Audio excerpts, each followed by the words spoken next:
Bonjour et bienvenue dans le monde du Guaro Loco. Alors aujourd'hui, on va parler d'une tête, la Revo de E3D.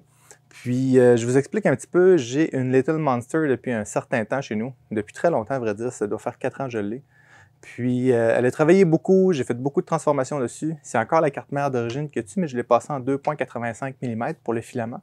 J'ai mis un extrudeur Bondtech dessus avec un système de gear 5x1. Puis c'est encore la buse qu'il y avait d'origine, pas d'origine, mais je veux dire un E3D V6. Puis, ces derniers temps, j'ai beaucoup d'obstructions avec. Je suis un petit peu tanné, puis je ne l'utilise plus. Puis aussi, la carte mère qu'il y a dedans, c'est une SmoothieWare. C'est un petit peu tanné à configurer. Puis les moteurs, les drivers font extrêmement beaucoup de bruit. Donc, j'ai un projet, je vais vous parler du projet, mais je veux surtout vous parler de la tête que je vais mettre dessus, que je n'ai pas encore testé, mais je vais vous la partager. Je trouve l'idée qui est vraiment bonne. Mais juste avant, je veux vous parler du sponsor. JLC PCB. Ça fait quelques fois que je vous en parle déjà. Dans le fond, ils font, oui, des PC boards, mais ils font aussi de l'impression 3D. Puis, je vais faire une de mes pièces. Je suis en train de faire une de mes pièces chez eux. C'est cette pièce qu'on voit ici, là, la pièce en bleu. Alors, je l'ai imprimée en PETG, ici, là, qui tient toutes les composantes. Je l'ai imprimée en PETG, mais étant donné que je vais pouvoir imprimer autour de 300 degrés et que le PETG commence à ramollir autour de 90 degrés, j'ai peur que la pièce fonde. Donc, je l'ai fait faire en nylon injecté. C'est-à-dire, c'est un genre de treillis qui laisse sortir un peu de poudre de nylon, ça fusionne et ainsi de suite. Ça fait une pièce de haute qualité qui résiste jusqu'à 147 degrés Celsius. Avec le refroidissement et tout, je sais que 147 degrés Celsius va faire le travail. Donc, c'est super simple. Quand je veux uploader ma pièce, je désigne ma pièce dans Fusion 360 ou je la télécharge, par exemple, sur Thingiverse ou peu importe où est-ce que vous le téléchargez. Vous prenez le STL, vous le mettez dans le site web. L'application est là pour ça. Puis ensuite, ça vous demande en quoi vous le voulez. Vous pouvez l'avoir en nylon, vous pouvez l'avoir en résine. Il y a différentes sortes de résines, différentes couleurs. Il y a aussi en nylon injecté, comme j'ai pris. Puis aussi en métal. Alors, j'aurais pu le prendre tout en métal. Mais je l'ai pris en nylon parce que c'est léger. Puis, ça résiste très, très bien à la chaleur. Donc, autre chose aussi, vous allez voir dans le lien des notes de commentaire, dans les notes de la vidéo, si vous êtes un nouveau client, vous avez un crédit de 54 $, un coupon de 54 $ de rabais. Ce qui n'est pas rien. 54 $, ça fait beaucoup de PC board et ça peut faire beaucoup de pièces, dépendamment de la grosseur que vous voulez. Donc, vous voulez une pièce professionnelle, vous voulez un prototype, JLC PCB. Donc, je vous parle un petit peu du projet. Ensuite, je vous parle de la tête. Vous l'avez vu dans le Sponsor Time, c'est en anglais, on appelle ça un effector. Dans le fond, c'est là où il y a les bras de la Little Monster. La Little Monster, c'est une imprimante Delta. Vient s'attacher. Je veux garder cette partie-ci parce qu'elle va bien. Je n'ai pas de trouble avec. Puis, elle est déjà en aluminium, puis elle est bien faite. Donc, ce que j'ai fait, si je vous montre la tête, là, la tête vient remplacer une E3D V6, mais pas Volcano. Donc, il a fallu que je redésigne un petit peu la partie au fond, là, que je vais changer parce que là, c'est un test en PETG. J'ai mis un BLT version 3. C'est les ventilateurs d'origine. Je ne les ai pas changés. Je les ai changés, mais en tout cas, c'est les mêmes ventilateurs.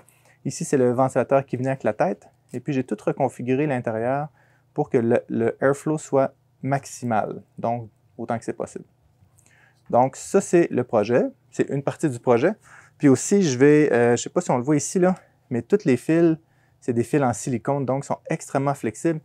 Puis, je vais passer la couette de fil qui est tout en silicone, des fils en silicone jusqu'en haut. Puis, dans le fond, je refais tout le câblage. Aussi, je vais mettre une carte SKR. Je ne sais pas encore quel modèle, j'en ai quelques-unes ici, mais je vais voir avec des TMC 2209. Je vais mettre Clipper dessus. Soit que je vais mettre un écran quelconque, ou je vais mettre le speeder pad pour faire le cerveau de l'imprimante, si on veut. La tête, j'en parle dans un instant. Je vais mettre un extrudeur Bondtech. Aussi, vous savez, normalement, c'est des courroies qui tiennent l'extrudeur de portée. Mais là, j'ai mis des ressorts, comme la Predator. J'ai trouvé que c'est une bonne idée. Je garde l'effector. S'il y en a qui peuvent me dire c'est quoi effector en français, dans le fond, c'est la partie où les bras viennent s'attacher. Donc ça, je la garde et puis c'est ça, BL Touch, comme j'ai dit. Donc, c'est mon projet. normalement, après, elle ne cherche pas nécessairement de la vitesse. Là. Je veux juste pouvoir l'utiliser normalement sans avoir de problème. Puis aussi, je veux qu'elle arrête de faire du bruit. Donc, mais je veux surtout pouvoir changer la buse rapidement. Avec ce genre d'imprimante-là, elle a un gros volume. J'aimerais ça pouvoir imprimer facilement du point 4, du point 6 et du point 8. Et c'est là que la Revo, c'est la Revo 6. Elle remplace une E3D V6, mais il y a d'autres modèles. Il y a la Revo Micro, que c'est comme une Revo 6, mais beaucoup plus courte. Il y a la Revo Emera XS, c'est-à-dire, ça va être le même principe que je vous montre dans un instant, mais pour la Emera. Il y a la Revo Voron, pour la Voron. La Revo CR, qui est compatible sur une Ender 3, une CR10, ou une CR10, excusez-moi. Puis il y a la Revo Prusa MK3 pour la Prusa i3 MK3. Donc, qu'est-ce qu'ils ont de spécial? Alors, à première vue, comme ça, ils n'ont rien de spécial. Cependant, regardez bien, je vous montre le gros feature, c'est que ça, c'est une buse de 0.4. Alors, pour changer la buse de 0.4, je n'ai pas besoin d'outils, j'y vais à la main. Alors, on dévisse ça ici. C'est un petit peu long, d'accord? Et je prends, ça c'est une buse de 0.25, 0.2 je crois. Puis, je la rentre dedans. Tout simplement comme ça. Alors, je la serre comme il faut. Et voilà. Ça, c'est comme ce que je cherchais dans la tête. Facilement changer la buse sans être obligé de tout resserrer, tout ça. Donc, j'attends qu'elle refroidisse, j'enlève le filament, j'attends qu'elle refroidisse, je la dévisse à la main, ainsi de suite. Mais il y a d'autres fonctions intéressantes. Le bloc de chauffe, alors, je vais essayer de vous le montrer. Je vais enlever les petites gaines en silicone. Ouais, je vais être obligé d'enlever la tête. Alors, je vais enlever la gaine en silicone. Alors, le bloc de chauffe est en céramique. Puis la sonde de température est dedans aussi. Il y a quelque chose de spécial avec la sonde de température, c'est-à-dire que si elle chauffe trop, on appelle ça un thermal runaway, donc une perte de contrôle. Souvent, l'imprimante va dire « Ah, thermal runaway ». Bon. Alors, elle a une sécurité, c'est que si elle chauffe trop, elle-même va arrêter. Alors, il y a une explication sur le site, je ne suis pas convaincu que je la comprends, mais il paraît qu'elle ne peut pas s'emballer. Je ne sais pas c'est à partir de combien, mais elle pourrait, théoriquement, même si l'imprimante n'offre pas la protection de l'emballement thermique, je ne sais pas si on peut appeler ça de même, la tête elle-même le supporte. Ensuite de ça, il y a une petite chaussette en silicone ici qu'on voit, qui vient couvrir ça. Elle supporte jusqu'à 300 degrés. Il paraît qu'elle chauffe très vite. Je ne l'ai pas utilisée encore, mais il paraît qu'elle chauffe très vite. Puis, il y a un petit ressort qui tient le bloc de chauffe, le bloc en céramique, pour tout le temps avoir un bon contact. Donc, pour la remettre, c'est simple. Je mets ça ici comme ça.